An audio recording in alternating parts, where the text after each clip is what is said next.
This is Christina Barton. You're watching Black Tea News.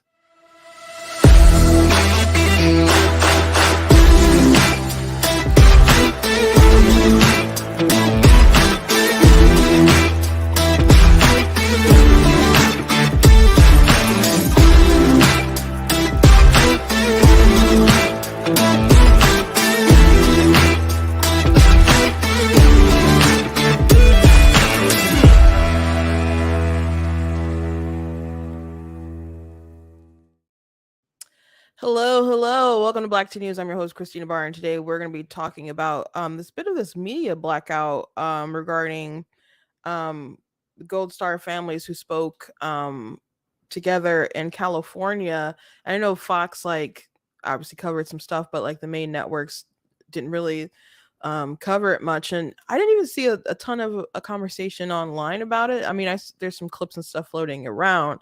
I just retweeted not too long ago. Looked like the RNC had posted the entire thing. So if you're interested in watching the entire thing, you can find it online. But it's interesting because it's regarding the Afghanistan exit. And of course, Biden, that was a really big downfall of his administration.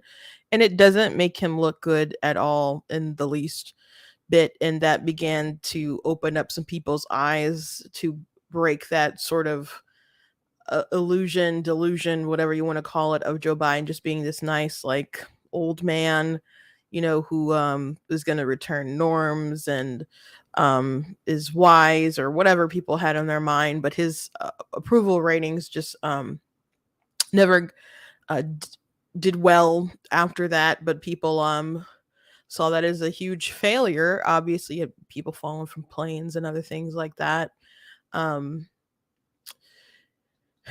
And people around the world looking at America and how we exited obviously wasn't good, how we left people behind. Even people who had to try to get to the embassy and stuff to get plane rides home, you had to pay for your tickets. I actually did a TikTok about that, and a bit of my series with the Jim Eagle, if you're familiar with that. But yeah, not a lot of people talking too much about it. So I'm going to play a couple of clips regarding some of the families and different things that they said. But if this was something that she was on the other foot and this was about Trump, the media would definitely have had wall-to-wall coverage about these things. And we know that because Trump there's stories with Trump beefing with Gold Star family members, and that was really a big part of the campaign. And there was a big story from The Atlantic about him not paying proper honor to troops and saying the losers and suckers story, if you recall, which some people still believe that story. I did write an article on my website, blacktnews.com, that you guys can check out, that I debunked that story in The Atlantic, not just through comments that people on who worked with Trump who were there talked about it, but Bolton was like, if Trump had refused to go, pay honor because they called them losers and suckers, I would have wrote a whole entire chapter about it in my book. No, that's not true.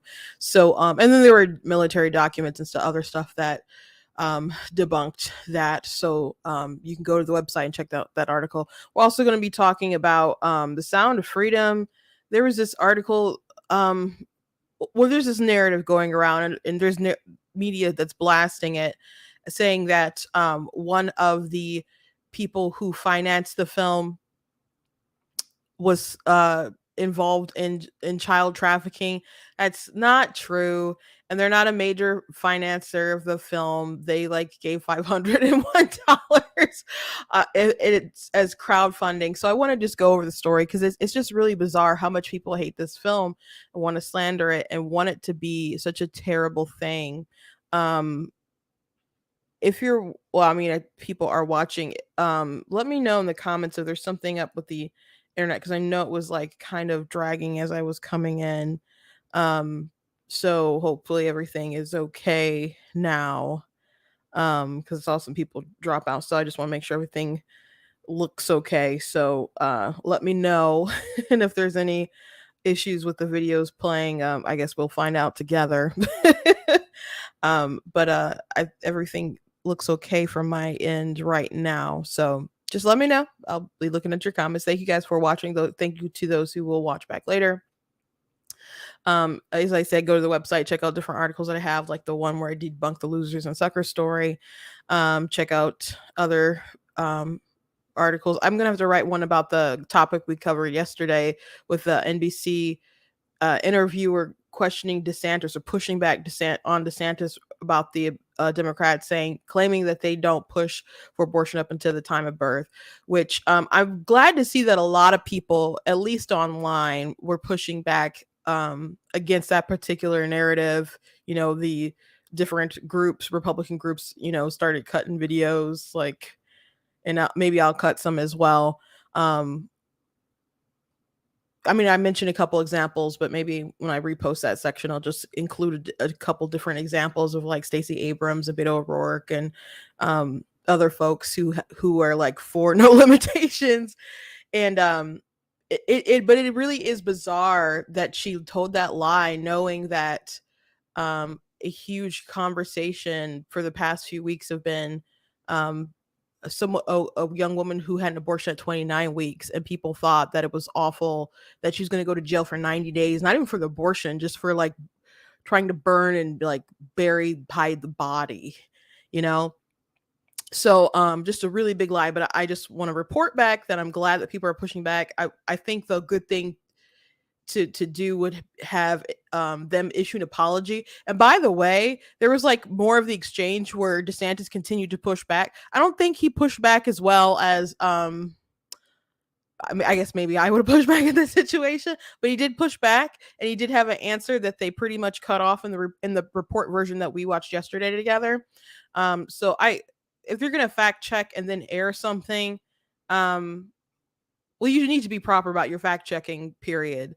So they should issue some kind of apology, some kind of clarification, because they were just dead wrong. And I hope every single candidate is ready to just fire example after example after example after example, because there's definitely examples um, of Democrats who definitely want to push it all the way up into the moment of birth and laws that push up into that moment as well. Whether women want to literally take it to the max like that anyway, but I mean, once the baby is viable and if the woman's healthy and the baby's healthy, like at that, and they're viable, at what, why kill it at that moment? And we're not gonna spend more time talking about that because we spent quite a bit of time talking about that yesterday, but I just wanted to bring that up. Check out different merchandise at blacktnews.com. We got the, of course, guys, Blatantly Against Abortion book that's available on Amazon and also Barnes and Noble. We got Black Tea mug. We got different t-shirts and stuff. You guys can check out the website as well. And if you like what I do, please consider leaving a donation at blacktnews.com. So I want to go ahead and just dive into this story with the Gold Star families in Afghanistan. And as I said, I think Afghanistan was the breaking point. A lot of people are talking about this today. Joe Biden was just seen as this kind, grandpa that wants to restore the soul of the nation, which is really creepy to me. But that's what he kept pushing, and there was going to be return to normalcy and stuff. And there was just no accountability at all for the exit of Afghanistan. Not just the exit of Afghanistan, even when they did a drone strike and it killed an aid worker and some kids. They're like, "Oh, it was a true strike. They had bombs," and it's like, no, there was no like secondary explosion. They had water They had water that they were bringing home to their, home.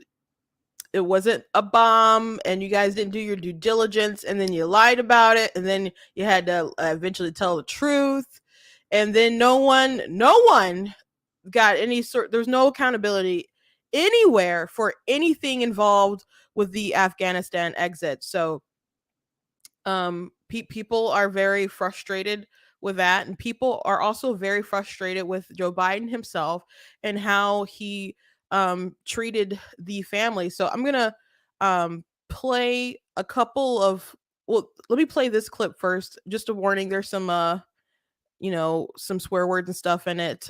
This isn't from the press conference that they had the other day, but I did see this interview before. Now it's making the rounds just as more evidence to how Biden has treated some of these families, and not just the families, but these soldiers themselves. So this is one on a very popular podcast. Um, so again, I just want to warn you for some of the language. I don't think I'll get like dinged or anything from YouTube for it. I was like, oh my fucking God. And that's what I said. And the Secret Service dude just like beat red, like trying not to laugh. And I was like, fuck. And this dude, like 2 minutes later, he walks in with him and Jill Biden and their little entourage of people and like a photographer. And right away, like, remember him coming up to me, trying to shake my hand, like, try to shake my right hand. And I look at him and I'm like, I don't have an arm. And my left arm is in this big ass cast with this giant orange fucking foam block around it. I completely immobile. All I can do is move my head. My arm's gone. I'm like, I don't have an arm. And he says, oh, and like kind of stands up and then like goes over to reach for my fingers because about an inch of my fingers are showing, and just like grabs my fingers. Doesn't greet me or anything. Just, that's what happened. Just grab my fingers. And I was like, okay, that's weird. And, almost immediately starts talking like about how their son served in the military. Doesn't say anything about what happened. Starts talking about how their son served in the military. And my mom is just like, she's furious at this point. And they're like taking pictures and stuff. And she was like, my mom said this, she was like, I don't give a fuck. Say, I don't care what you guys fucking do. She's like, you better take care of him for the rest of his fucking life. And like, she said that. And I'm sitting there and he comes over to me and he leans over me. And I have a picture of this to prove it. I'll show you this picture that I have. It's a pretty funny picture. He leans over me and he's like this close to my face and he's like, what do you want? I said, what do you want? Yeah, he said, what do you want? I said, what? He said, what do you want? And I'm just like confused. I just got blown up. I just fucking saw my friends die next to me. I'm like, I just want to be myself. And he's like, huh? And my mom's furious. And she's like, he said he just wants to be himself. He just wants to be him. He said he just wants to be me. And he goes, oh, okay. And they just continue to talk about everything but what just happened. And then they just ushered him out of the room. He didn't know what to say. They ushered him out of the room, and that was that. And my mom tried multiple times to get help from them, reaching out to the First Lady and try to get some legislation passed for caretakers like herself who own businesses who don't get any financial support for helping their fucking service member that just got his whole life torn apart. And she wanted to help other caretakers in the future have, because they didn't, there's certain amount of money that you can get as a caretaker depending on what you do and or help, but it's a process. And so she was working through that, but she wanted to pass legislation for future caretakers to help get, like, hey, if you run a business and you need to come take care of your son who fucking, served their fucking country and just got blown up, like, you can do that and not have to worry about financial shit for a little bit, you know what I mean? And so she was trying to get help with that, and they just pretended to help. They kind of just fucking brushed her off and pretended like they were connecting her with the right individuals and didn't fucking help her at all. And so obviously because of the Congress stuff now, my mom is since, going to be moving forward with some stuff with some individuals who are actually going to help. Yeah, so that was Sergeant Tyler Vargas Andrews, and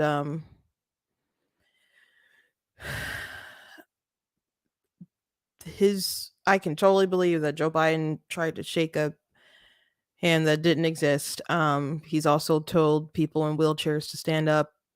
That was like a big gaffe in this like 2008. Um, he's a weird guy, just a really weird guy. Um, and it must have been strange to know you're responsible for all this stuff going on and that weight. And I wonder how it feels, since Joe Biden likes to talk about souls a lot and soul of the nation. Like, how does that feel within yourself to see these people knowing that you kind of didn't care at what cost, you just wanted to get out? And all these people warned you about repercussions.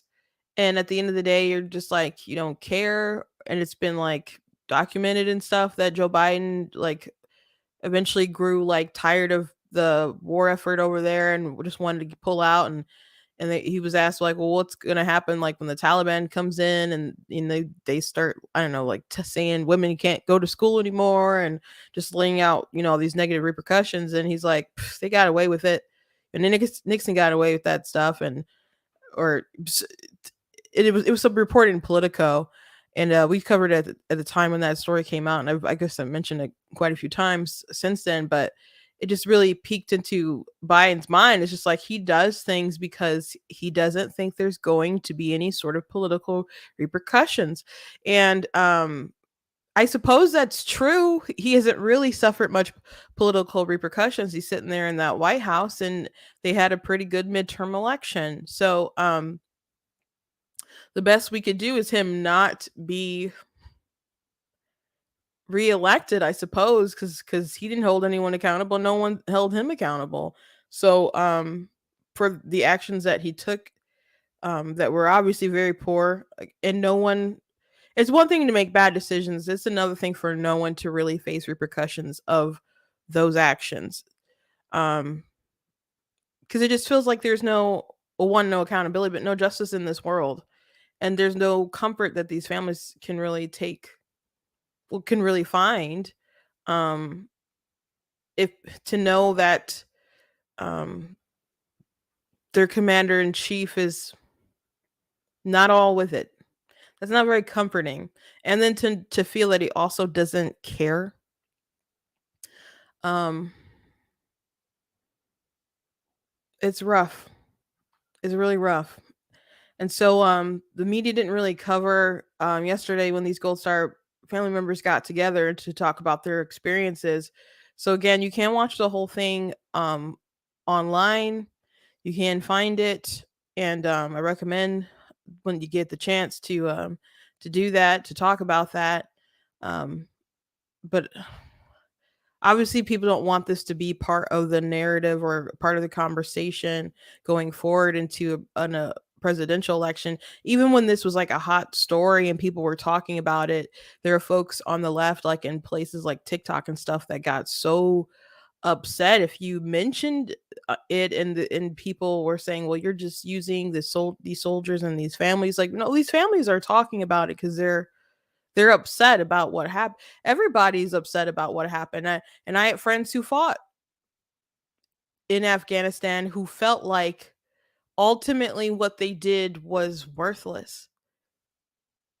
That it was all for nothing because of how we exited. And people who really went to dark places, who needed to be comforted.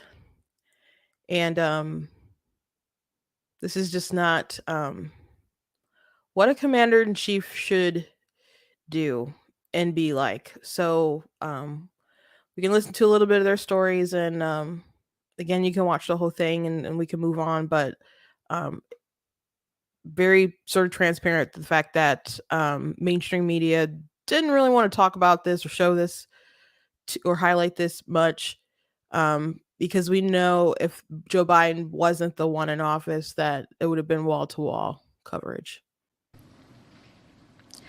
When Joe Biden, our elected president, entered the room, when he approached me, his words to me were, my wife Jill and I know how you feel. We lost our son as well and brought him home in a flag-draped coffin. My heart started beating faster, and I started shaking, knowing that their son died from cancer and they were able to be by his side. Also wondering how someone could honestly, be so heartless to say he knew how I felt a little over 24 hours and learning of my son's death. After this encounter, I have never had any personal correspondence, nor has my son been honored or his name spoken by this commander-in-chief or his administration on what I feel is because of their failures and poor planning to exit our troops from Afghanistan. So, a lot of people have mentioned that he repeatedly brings up his son, and I don't want to underestimate the grief that a parent has to lose a child. But Bo died of cancer, and Joe brings it up a lot in situations where it has nothing to do with anything, and it's weird how much he uses it as like a political cudgel. I thought it was weird when he did it on the debate stage, when he was versus Trump, and it really came off not good when he was addressing the nation after this attack during the Afghanistan exit, and then to know that he kept bringing it up, like when he was talking to these different families, and I can understand he's trying to empathize, but sometimes you just listen and you process, and you assure other people of their feelings. And to all these folks, it made it feel like, well, to these folks who were talking about it at least, that he was trying to make it about him rather than really empathizing with what they were going through. So, and it probably didn't get better with, images of him like checking his watch as they were bringing bodies home. That was something, another family talked about, I guess closer to when the exit actually happened. But Joe Biden is pretty unbelievable. The command cares nothing for us. My son, these 12 others left this earth thinking that their command cared nothing for them. The wounded feel that their command felt nothing for them. The survivors felt that their command felt nothing for them. I feel this as well. After seeing their friends die, picking them up off the ground, sending them off, then being told to destroy everything at the airport, they were told, you got to clean up the airport. We can't leave it dirty for the Taliban. They had to clean up the airport. What kind of disrespect? What kind of hatred for our military? What kind of mess? Confusion, deceit, lost, angry, sad, heartbroken, and disgusted. These are the feelings that the service members felt and are still feeling.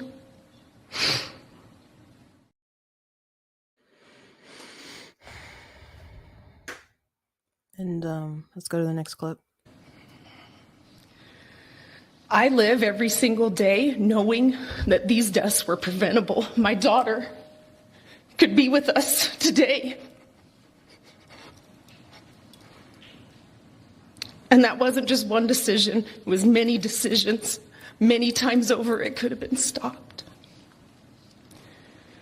So to call it a success is an ultimate disrespect for the very people that deserve every ounce of respect that we can give them.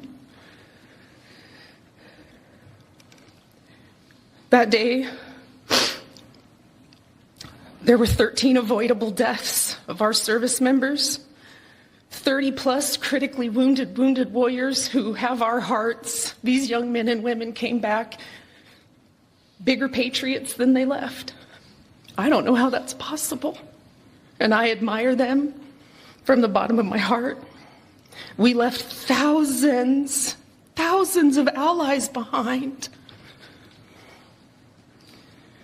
Billions of dollars in resources for them to use against us.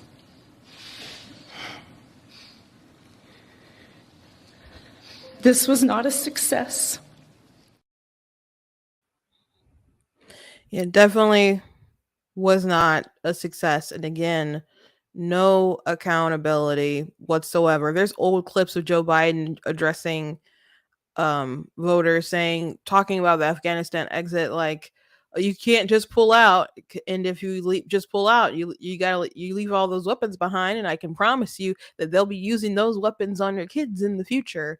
So it's not like he's unaware that weapons would be used in the future by terrorists against, us in future altercations and other things like that. He's aware. He's aware that the Taliban will go in and say, like, oh, women can't go to school. Like, he's aware. He's aware. It's not like he didn't know.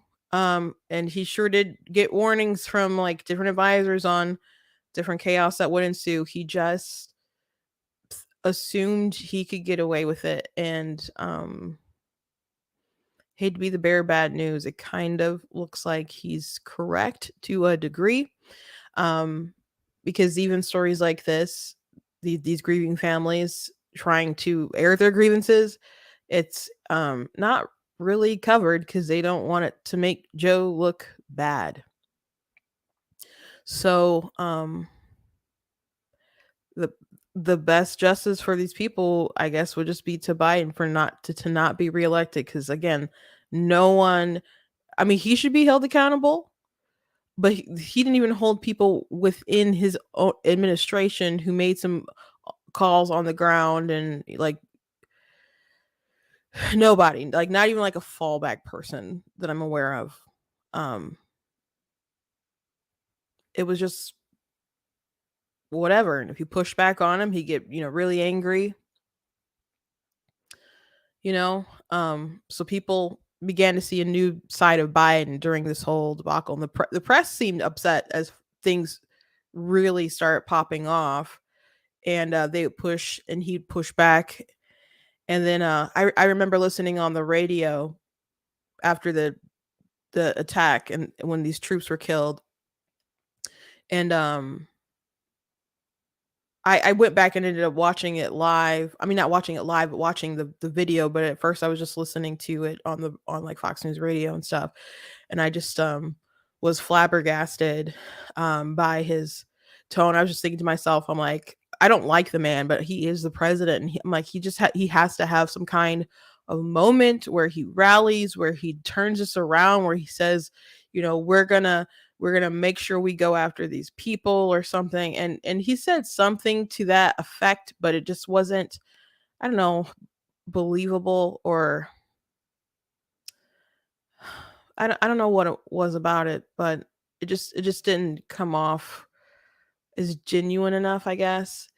And then you heard that there was a strike. I'm like, oh, okay, they're really trying to make whoever paid for this. And that was the drone strike that killed like the aid worker. So what a terrible time. What a terrible time. Anyway, keep these families in your prayer. I do want to say a couple weeks ago I did you guys know that I was part of a fundraiser for the Fallen and Wounded Soldiers Fund. The Brighter Michigan PAC helped to raise funds for it, and we raised like $125,000.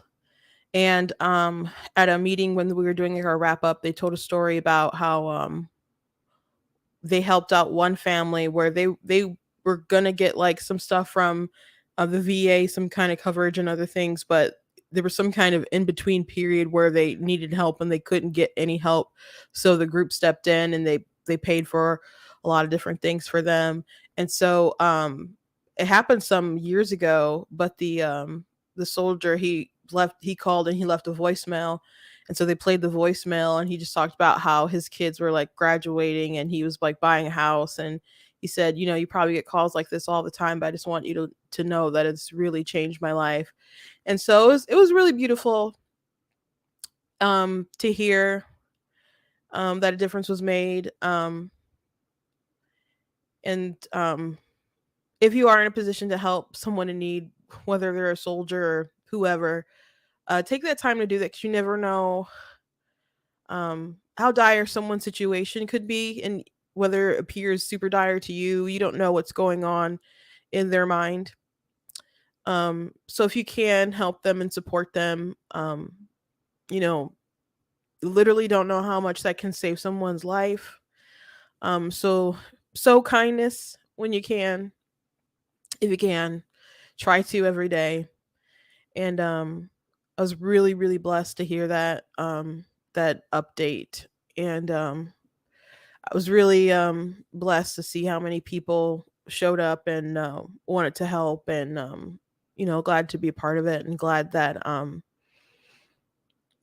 something that we'll continue working on and raising money for. And they also honored veterans there. Actually, I didn't know this at the time until like the honorees were up giving speeches, and they were given the bio of one of them. I'm like, oh my gosh.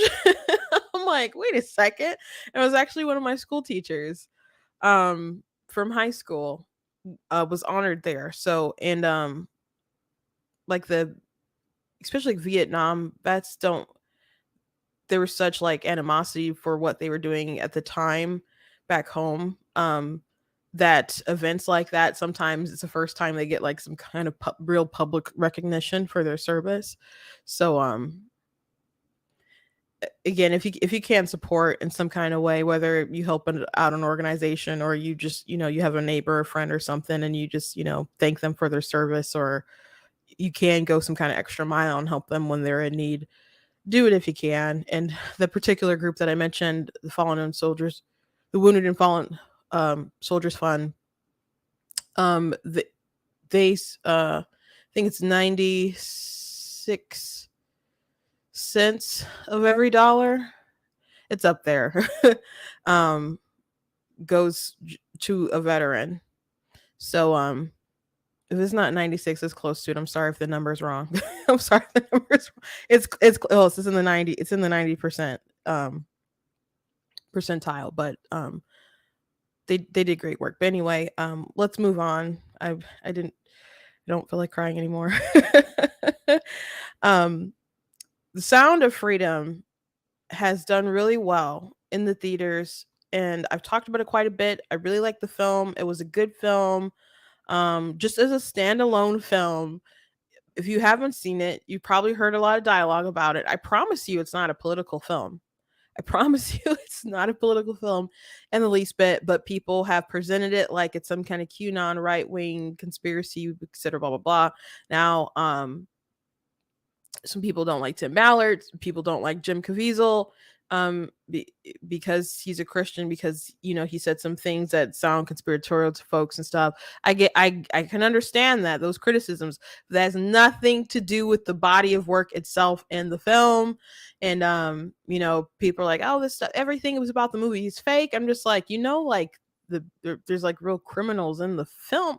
Like they take some liberties, sure, but like if you listen to interviews, and I've listened to a ton of interviews, they talk about things that are real, things that are fake, things that the change for the script, and it's just crazy. But anyway, there's a story going around right now. Let me just share my screen really quick so you can see this tweet. There's other headlines like this that are covering a story about someone who gave some money,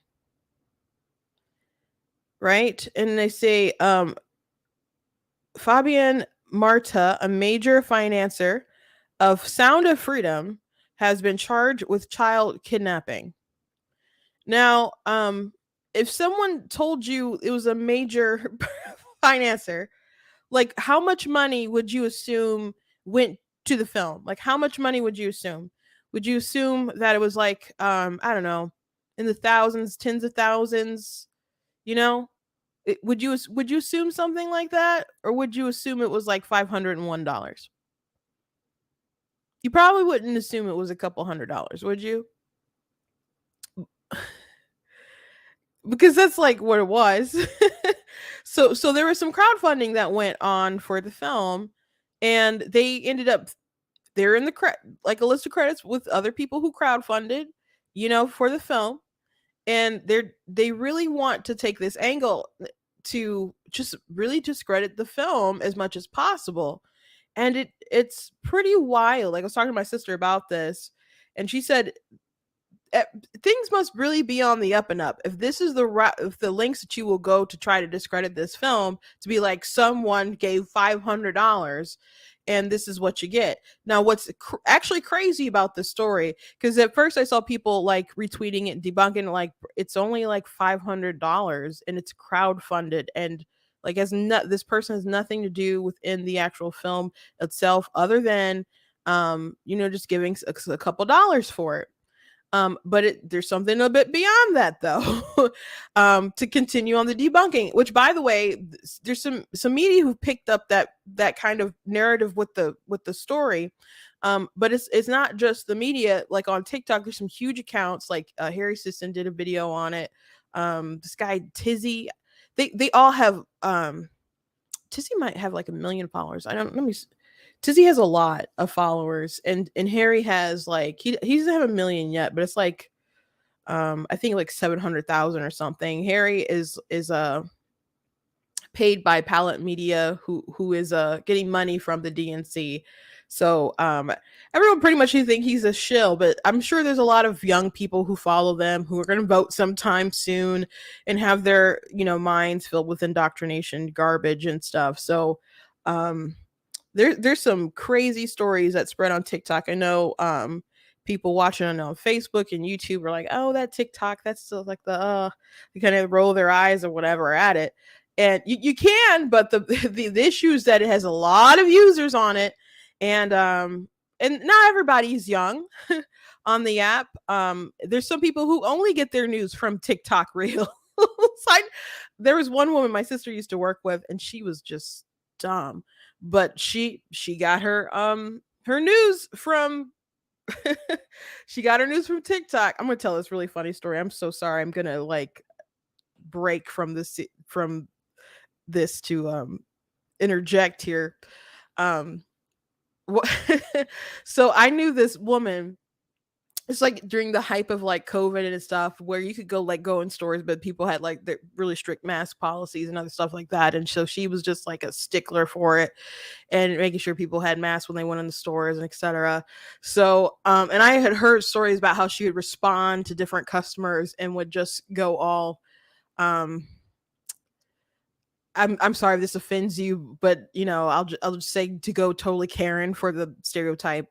But she would just like total like, where's your manager? Except she was like a manager, I guess. But when people come in with the mask, but I knew she wouldn't say anything to me, so I wanted to test it. And so I went in the store, and she didn't know that she didn't know that that I was related to my sister. She didn't know that. She thought I was just a customer who came in, and I knew she wouldn't say anything because I'm Black. I just suspected she would not say a word because I'm Black, just to be frank. And she was like white savior complex sort of lady, and I just assumed she'd be too darn intimidated to say any gosh darn thing to me. And so I heard all these stories about her going psycho on people, but I just knew. So I went in there, was looking around the store and stuff. I don't think my sister I don't even know if she was working in there at the time, but I just went in there to test my theory, and she did not say one peep. And she saw me. She certainly saw me. And and so she found out later that I was related to my sister or whatever, and she was like, "Did she know about the mask policy?" And she's like, "Yep." But she did not say one word, but I just knew it because I knew the I don't know, the white indoctrination wouldn't allow her to do it. She was just that kind of person. But anyway, tickled me. I just wanted to share. Back to this story. This man, who they said was charged with kidnapping, technically, I guess, but like an accessory to child kidnapping, but not because he like kidnapped a child himself. So if you're thinking they're comparing this to Sound of Freedom, so this person must be some kind of child trafficker. That's not really what's going on. So Chesterfield man charged with accessory to child kidnapping donated to anti-child trafficking movie. So this is a local news story, and even that headline is unnecessary. Fabian Marta, a Chesterfield man charged with being an accessory to the kidnapping of 2 children, was an investor of the anti-child trafficking movie Sound of Freedom, his attorney confirmed to News 4. A probable cause statement against Marta, 51, alleges he helped somebody who had unlawfully taken her children and interfered with the return of the 2 children to their lawful parent by refusing to allow police access to the residence and impeding the kidnapping investigation. So, not that he helped to kidnap them, he just would not allow them. I think he was like the landlord, wouldn't allow them to just kind of come in without a warrant or whatever. The probable cause statement says the children were taken from an address near Midtown in St. Louis City and taken to an address in the Fountain Park neighborhood about 10 minutes away. It alleges Martha helped harbor the children at the Fountain Park address. Both children are under 14 years old. Martha's attorney, Scott Rosenblum, confirmed to News 4 in an interview that Martha asked one was of many investors of Sound of Freedom. Bloom said Marta was providing living space to the other suspect in case of exchange for rehab on some of the properties Marta owned. He claimed his client is completely innocent of the charge. These charges are completely unfounded. And I believe they are conflated, and I believe Mr. Marta will be exonerated. So he may literally just have nothing to really do with it. Just probably didn't cooperate in the way that the police wanted him to cooperate. So that's it. That's the story. What's funny, I can't remember which big TikToker, if it was Harry or if it was Tizzy, but one of them was like, and there was another guy who's was spreading the story around, but they're like, and this is kidnapping. It's not even a custody dispute. It's like real kidnapping. And it's like, bro, it's literally a custody dispute. This person did not kidnap a child. So they're saying this person kidnapped a child, and they keep like connected to this anti-trafficking movie, etc., blah blah blah, just to get the headlines, just to make the movie look bad, and to bring down any sort of way. I watched the Shoe on Head review of the film, and which I watch a lot of people talk about the film, and I've like I said, I watched a ton of interviews about it and stuff. And Shoe on Head, she's not on the right, but I first started seeing her content because she was like against like a lot of feminist content and stuff, but she's, still a lefty. She may have some like common sense takes, and that's why a lot of people on the right like her, but she's still, not on the right. And so she went to go see the film, and she's just like, that was it? Like, that's the thing that's making everybody crazy? Like, she said, like, it's a good film. It's, it's well done. She said that she thought some stuff was a bit cheesy, but it still got to her. But it wasn't political, and it wasn't like controversial. Like, even if you hear some like more out of the box sort of theories from maybe like Jim Caviezel or somebody like that, it's not in the film. It's not in the film. So the only complaint that she had about the film was at the end, there's like a message from Jim Caviezel, and when they like say like pay it forward to help like spread awareness, and compares it to Uncle Tom's Cabin and how that helped to end slavery. And so they want this film to help start a movement. And so she said, just telling people to go to a QR code and stuff, she didn't feel like that was enough to, as far as like someone taking some action. So she said the movie kind of made her feel a bit horrible, and then she felt a little bit hopeless because she didn't know kind of what to do afterwards. And just scanning a QR code, she didn't feel was adequate. And I understand that criticism, sure. I think that's valid, but I think if there's a better way that they can tell people to get activated to do something as far as like organized advocacy against this stuff. And I think the main thing I guess they're trying to accomplish is people getting involved with these organizations to help end it, but also trying to encourage government change so it's more funded and staffed to go after these particular people. Like the ratio of like people looking at drugs, to end drugs versus like end sex trafficking is, I think, according to Tim, very disproportionate. So the call for action for people to make that kind of change. But if there's anything else that they can like clearly relay to like the audience and people who see the film and are inspired by the film, they need to maybe kind of do that, other than saying just pay it forward so more people can see the film. But I think the pay it forward thing that they did is great. Definitely helped people see the film. But I talked about this before, but when the first Batman, Nolan's Batman came out, actually I keep forgetting if it was, I think it was Batman Begins. We just did not have money. We did not have money. And we love going to the movies and other stuff, and we just things were so tight, and we could not afford to go to the movies as a family. My uncle ended up paying for us to go, and my sister loves Batman. She has so much Batman stuff. When my nephew was born, she was trying to get him to say Batman because his mom doesn't care for Batman too much, and so she kept holding up Batman and saying Batman and stuff. So then she realized that my nephew, just instead of saying Batman like and recognizing the character, he just started calling her Batman. So her name is Batman to my nieces and nephews. So, which is fine. Which is fine. But kind of a mission fail, but kind of a mission success.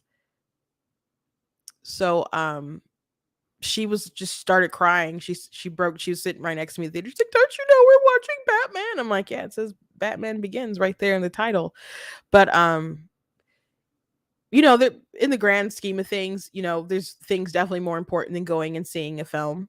But small gestures like that, gestures of kindness, we get back to the gestures of kindness that I talked about not too long ago. You don't know how much of an positive impact that can have on someone's life, just to have that kind of relief. I did a TikTok the other day about the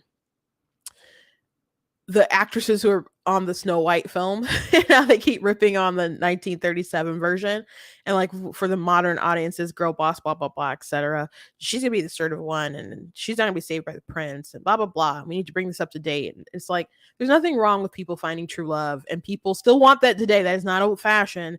I mentioned how people want to go to films. Snow White isn't just Snow White was revolutionary and important in a very strong character for people to look up to, because it was like during the Depression. And she was happy from that film beginning to end. Like, think about it, she's a princess, and she's has to clean up. She's living in rags. She's living in circumstances she shouldn't have to be living in. And she just goes from one situation to the next, and she's still optimistic. She still has like a take charge attitude. Like, she went to the dwarf's house and was like, I'm gonna tell you guys to clean up and stuff. She was always assertive, but she was always sweet, and she's optimistic. And even the song that she sings about, someday my prince will come, it's not just about the prince. It's about a better life. And she talks about springtime, like spring will be here. And because she's like looking forward to a better season, and a lot of people were looking for a better time, like hope and optimism and all that stuff.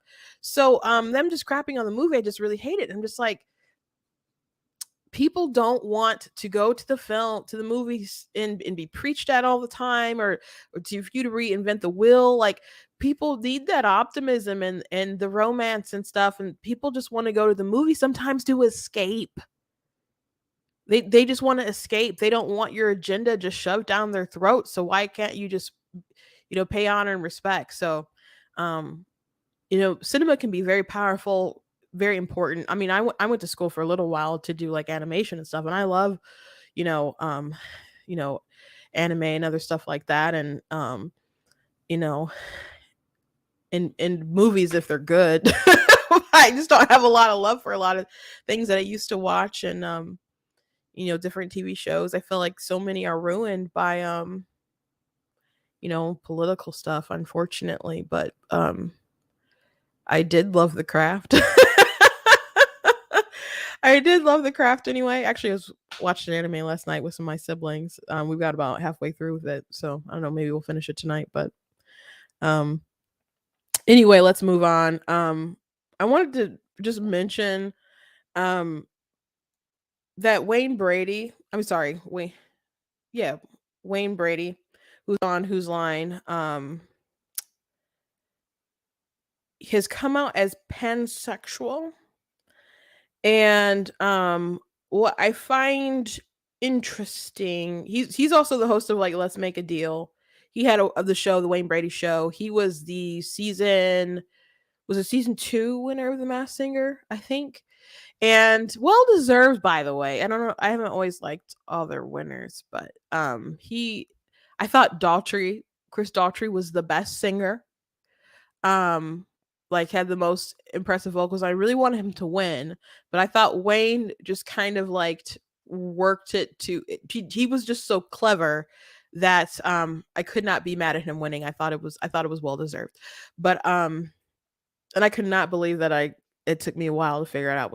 It was Wayne. We used to watch him like every week, but it's funny because my mom just thought he was gay.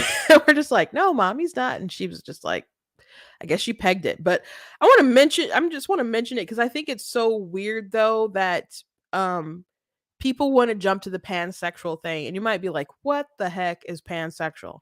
Now, if I described it in one of my TikToks as no sexual limitations, and people got so mad, like, that's not what it's about. I'm like, isn't it though? Like, this is what it really is, but or could it's not an inaccurate way to describe it. But Wayne Brady basically said that he's bisexual, but he's open-minded. So, like, why can't you just say you gay, man, or bi? But I guess he's open to non-binary. He's open to trans women and trans men, etc. So he just wants to be open and is willing to try anything. So, if that's the case, like, why all the extra steps and stuff? Why not just say you're bi? Like, non-binary people, you can call yourself non-binary, but you fit in one of the binaries. You fit in one of the binaries for sure. If he wants to be with a trans woman, that it makes you gay, sir. That don't make you straight. That makes you pretty gay. That's how you having sex, sir. So I don't get it. I don't other than it gives you a little bit of attention. Like, I know somebody who they're married, had kids, and came out as pansexual and like had an announcement online, and I'm like, why do that? Like, oh, just want to, you could say like, oh, they just have to express themselves, or just try to be open and real. It's like, but if you're in a relationship, a very committed relationship, like, why are you announcing that you're interested in guys, and I guess everything else that you feel is in between, unless you're just trying to broadcast yourself? Like, what business is it of anyone else that you want that you're open to someone besides the person that you're married to. Like I'm like, so people, a lot of people are so into it because it's a fad. It's just really so much about being a fad. I think is there some kind of I don't know, built-in homophobia a bit to say like you got to say pan instead of just saying that you're bi or that you're gay? You'd rather just be a little more, I don't know, special. So you add pansexual to it. But that's his line. That's how he describes it. Bisexual with an open mind. There's only men and women, so I don't know how, unless you're into kitchen appliances and other inanimate objects and animals and alien life forms that apparently exist because they testified in a hearing that much people didn't really pay attention to. um you're into men and women, and that's all that there is. And so I was going back and forth with someone about it, and they're like, he's just trying to be respectful about how people identify. I'm like, how you identify doesn't matter. You're either you're either a man or a woman. I mean, you're either male or female, and your sexuality has to do with how you sleep with people who you're attracted to physically.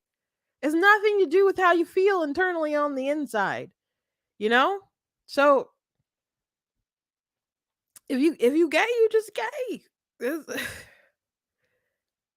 But I don't the pansexuals, and there's a whole list of stuff that's to describe different sexualities, all within like even asexual has like different, I think like 4 different categories, maybe, I think, like the ace spectrum or something, and one of them was like you're asexual, and it is like you're asexual because of trauma.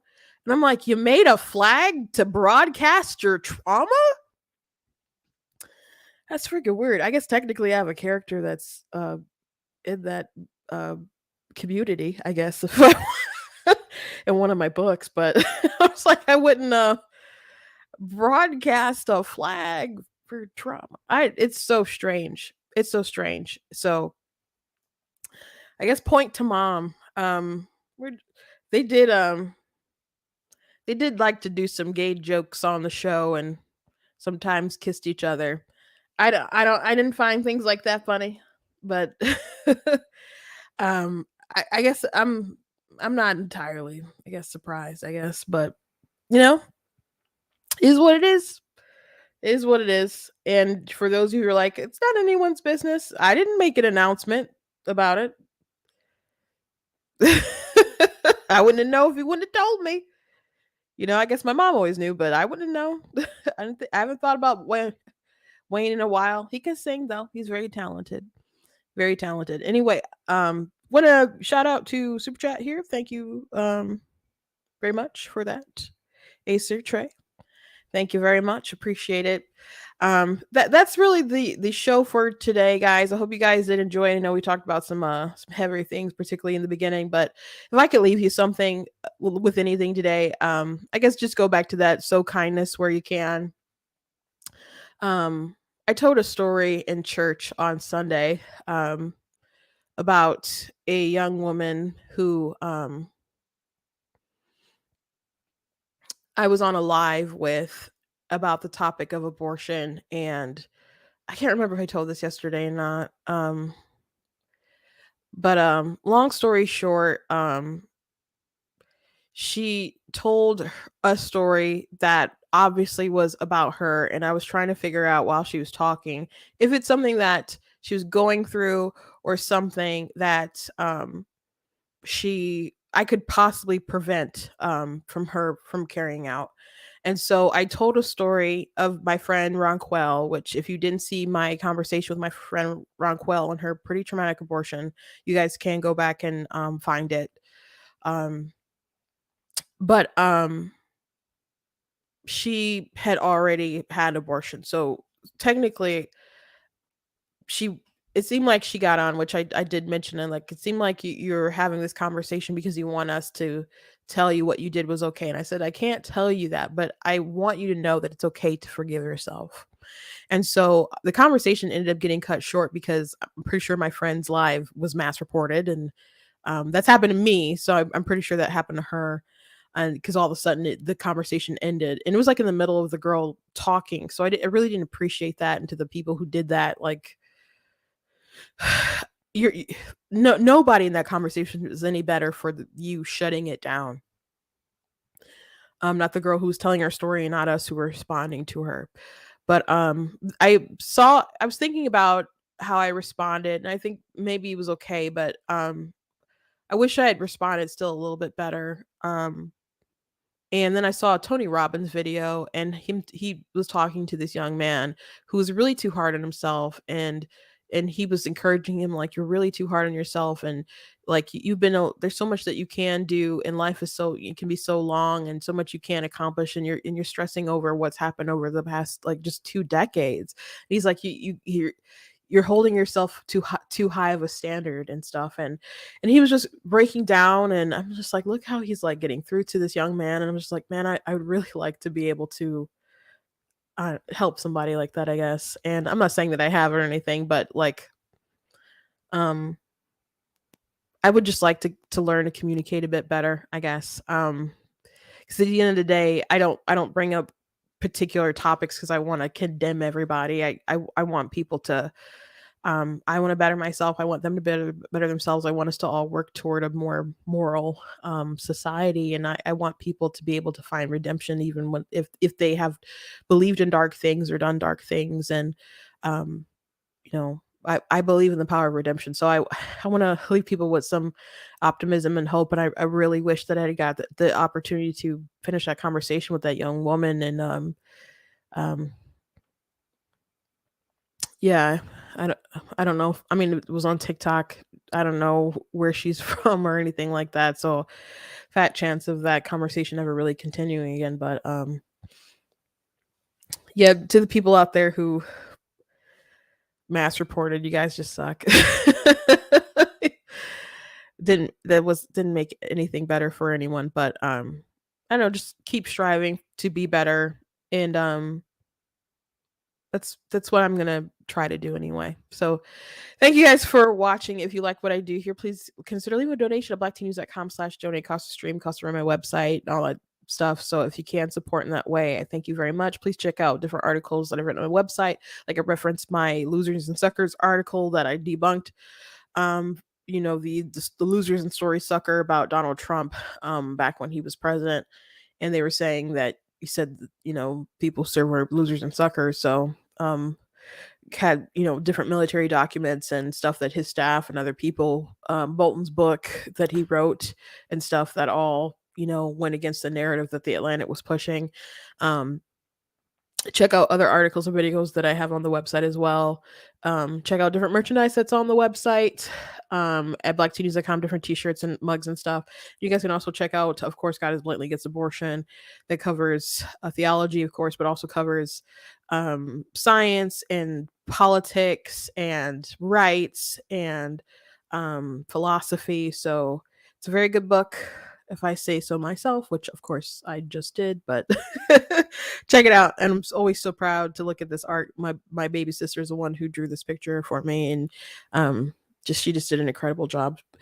So I also have fiction books you guys can check out as well. I have 2 nonfiction, the rest are fiction. I have 17 altogether. So thank you to folks who have checked that out and like picked up Super Kid for Kids and other stuff. Warms my heart. Really warms my heart to know that kids enjoyed it. So someone left a review the other day and said it made their kid cry. So it's like, oh, thank you very much. I know, like, I think some adults have gotten emotional about some moments, but I haven't heard of like a kid like crying or something. So thank you very much. God bless you guys, and I'll see you tomorrow.